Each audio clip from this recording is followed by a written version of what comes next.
ஓம் சாய்ராம், ஜெய் சாய்ராம். என் அன்பின் சாய் குடும்ப உறவுகளே, உன்னுடைய கோரிக்கைகளை நிறைவேற்றி உன் பிரார்த்தனை அனைத்திற்கும் பதில் கொடுப்பதற்காகவே நான் அவதரித்து வந்தவன் என்பதை நீ உணர்ந்து கொள் குழந்தையே. பல பேர் வாழ்க்கையை வாழ்வதற்கு தைரியம் இல்லாமல் இன்றும் பல துயரங்களை அனுபவித்து வருகின்றனர். ஆனால் நீயோ அனைத்தையும் கடந்து நானே கதி என்று என்னை நம்பி என்னிடத்தில் பொறுப்புகளை ஒப்படைத்து சதா சர்வகாலம் என்னை விடாமல் பூஜித்து கொண்டு இருக்கிறாய். உன்னை வழிநடத்தும் ஆசான் நான். உன்னை வாழ்க்கையில் வியக்கும் வண்ணம் உயர்த்துவதே என்னுடைய தலையாய கடமை. நம்பிக்கை இழந்து விடாதே, அனைத்தும் நன்மைக்கே. துன்பம் வந்த நேரத்தில் ஒரு நன்மை விரும்பி நல்ல ஆலோசனையை சொல்பவர் யாராயினும் அவர்கள் இறைவனின் வடிவங்களே. இறைவனின் சங்கல்பம் இல்லாமல் அவர்கள் அந்த நன்மை ஒன்றை சொல்ல மாட்டார்கள். இவ்விஷயத்தை அனைவரும் நன்கு நினைவில் இருத்திக் கொள்ளுங்கள்.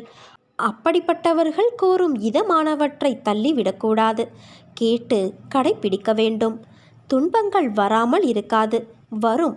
வந்தபோது நிலைமையை இன்னும் மோசமாக்கலாகாது. நல்லவற்றை கூறுபவர்களின் பேச்சை ஏற்று பின்பற்ற வேண்டும். அப்போதுதான் மேன்மை உண்டாகும்.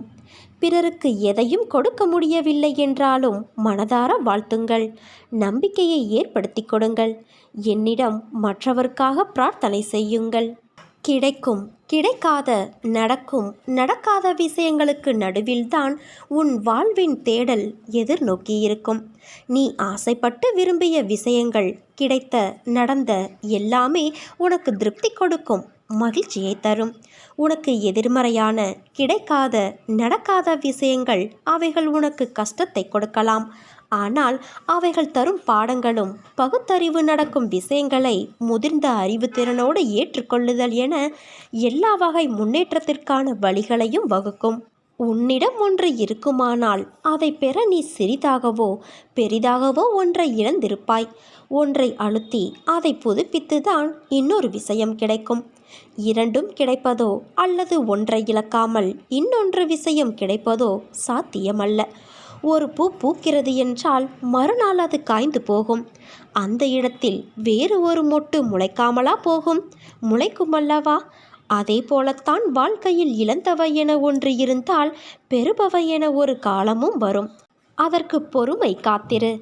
அப்போது உன் மனம் எதையும் ஏற்கும் பக்குவத்திற்கு வந்துவிடும்.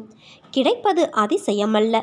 ஆனால் கிடைக்காத போது உன்னை நீ எப்படி எதிர்நோக்கி சமாளிக்கிறாய் என்பதை பொறுத்தே உனக்கு கிடைக்கும் விஷயங்கள் அதிசயமாகும். இனி வரப்போகும் காலம் உனக்கு ஜெயத்தை மட்டுமே கொடுக்கப் போகிறது. நீ சந்தோஷமாக இருக்கப் போகிறாய். இனி காலமெல்லாம் மகிழ்ச்சியாக இருக்கும் குழந்தையே. உன்னுடைய குழப்பங்கள் எல்லாம் தீரப்போகிறது. நீ நம்பிக்கையோடு இரு, நல்லதே நடக்கும். சாயிருக்க பயமேன்.